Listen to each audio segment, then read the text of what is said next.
नमस्कार, मी डॉक्टर मच्छिंद्र बांगर महाराष्ट्रातील आणि देशातील हवामान परिस्थितीसंदर्भात ताजा अंदाज देणार आहे. किरकोळ ढगाळ परिस्थिती ही मध्य भारतावर जरी तयार होत असली तरी त्याचा विशेष परिणाम हवामानावर होणार नाही. शिवाय उत्तर भारतामध्ये आता सध्या WD कमजोर होणार आहे, परंतु एकापाठी एक WD येण्याचा प्रभाव चालू राहणाऱ्या अतिउत्तरेकडील भागामध्ये याचा प्रभाव पडतोय. दक्षिणेतील अतिदक्षिण टोकाला अरबी समुद्र आणि बंगालच्या उपसागरात वातावरण आहे, परंतु त्याचाही भारतीय हवामानावर लगेचच विशेष परिणाम होणार नाही. भारतीय हवामान खात्याने आता सध्या थंडीचा प्रभाव केवळ बिहारमध्ये जरी दाखवला असला तरी उत्तरेकडील अनेक राज्यांमध्ये थंडीचा प्रभाव आहे. शिवाय उत्तरेकडील बहुतांश राज्य आणि पूर्वेकडील बहुतांश राज्यामध्ये धुक्याचा अधिक प्रभाव निर्माण झाला आहे. त्याच्यामुळे एकूणच WDचा प्रभाव कमी झाला आहे, मात्र धुके आणि काही राज्यांमध्ये थंडी हा प्रभाव आता सध्या आहे. मध्य भारतावरील थंडी आणि धुके कमी आहे.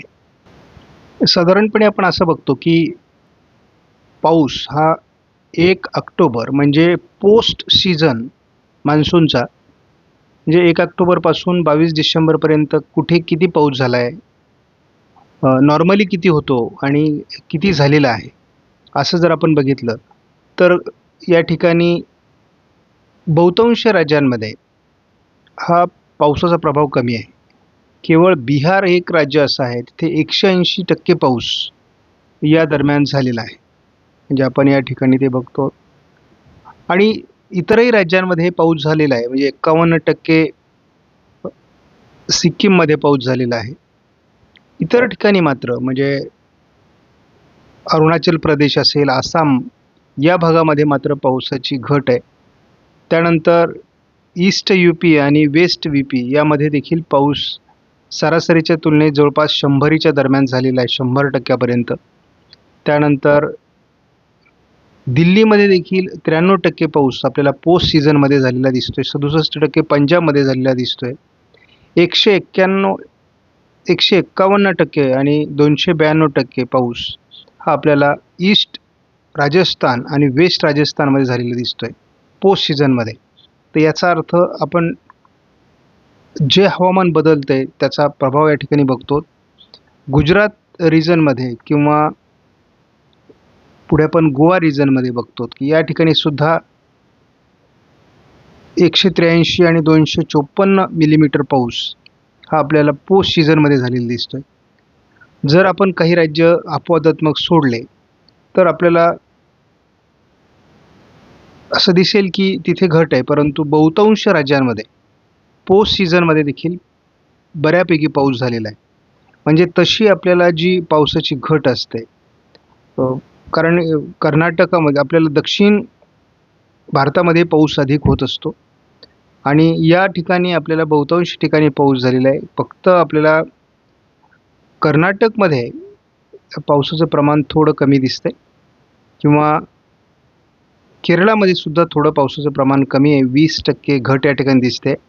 लक्षद्वीपमध्ये 24% किंवा रायलसीमामध्ये 35 आणि तेलंगणामध्ये 46% पाऊस आपल्याला या सीझनमध्ये झालेला या ठिकाणी आपल्याला दिसतोय. याचाच अर्थ असा होतो की पोस्ट सीझनमध्ये ज्या ठिकाणी पाऊस होणं अपेक्षित असतं त्या ठिकाणी पाऊस झालेला आहे. म्हणजे आपण हवामानामध्ये फार तफावत निर्माण झाली असं म्हणू शकत नाही. आणि आपल्याला हेही माहिती आहे की सरासरीच्या पुढे काही ठिकाणी पाऊस आपल्याला नोंदलेला दिसतोय. थंडीच्या संदर्भामध्ये महाराष्ट्रामध्ये काय स्थिती राहील, तर अजून तरी थंडीचा कडाका महाराष्ट्रामध्ये राहणार आहे.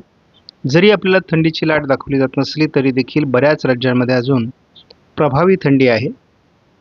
या थंडीच्या प्रमाणात अजून जवळपास 26-27 तारखेपर्यंत प्रभाव राहील.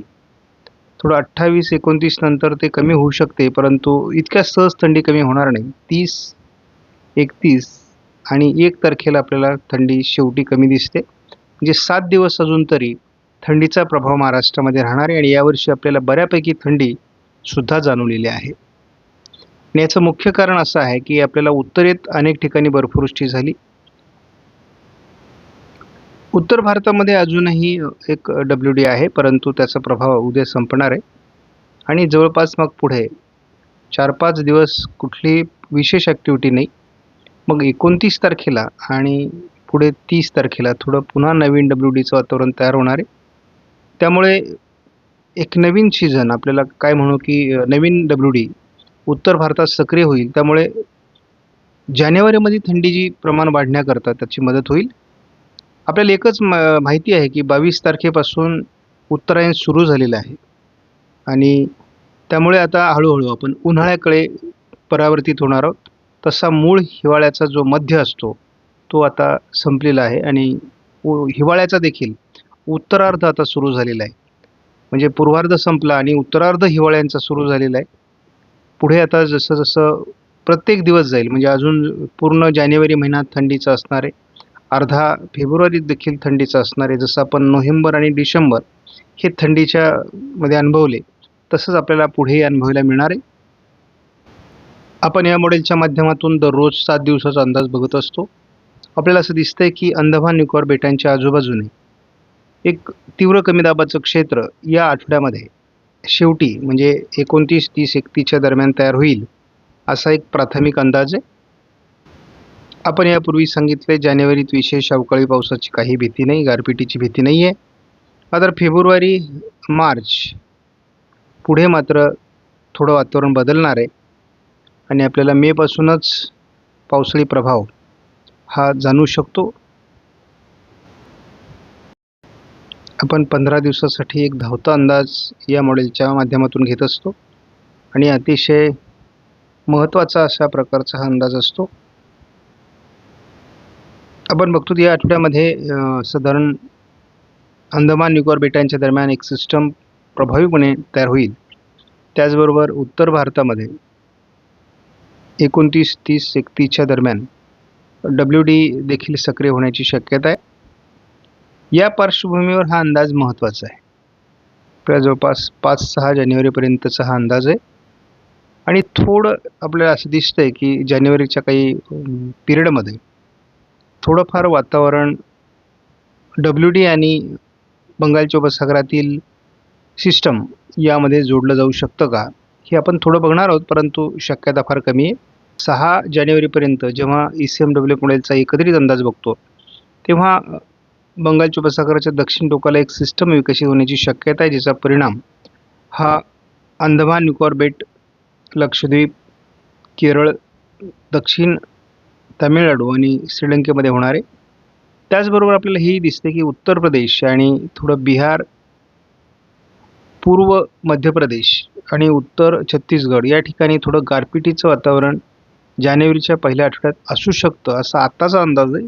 हा अंदाज बदलत राहील. महाराष्ट्रामध्ये सध्या लाटेच्या काठावरची थंडी आहे. म्हणजे साधारणपणे आपण असं म्हणू की 12-13 अंशापासून तर 10 अंशापर्यंत ही थंडी आहे. काही ठिकाणी थंडीचा प्रभाव थोडा कमी झालेला आहे, म्हणजे गुजरात वगैरे साईडला. महाराष्ट्राच्या उत्तर महाराष्ट्रामध्ये थंडी कमी झालेली आहे. तशी एकूणच थंडीत जरी घट असली तरी आपल्याला थंडीचा कडाका बऱ्यापैकी जाणवतोय, कारण ती 15 अंश ते 10 अंशच्या दरम्यान असल्यामुळे थंडीचा प्रभाव आपल्याला जाणवेल. त्यामुळे हा साधारण हेच वातावरण आपल्याला पुढे आठवडाभर राहण्याची शक्यता आहे. आपणास व्हिडिओमधील माहिती महत्त्वपूर्ण वाटल्यास लाईक करा, शेअर करा, चॅनलला सबस्क्राईब करा. धन्यवाद. जय हिंद, जय महाराष्ट्र, जय वडील.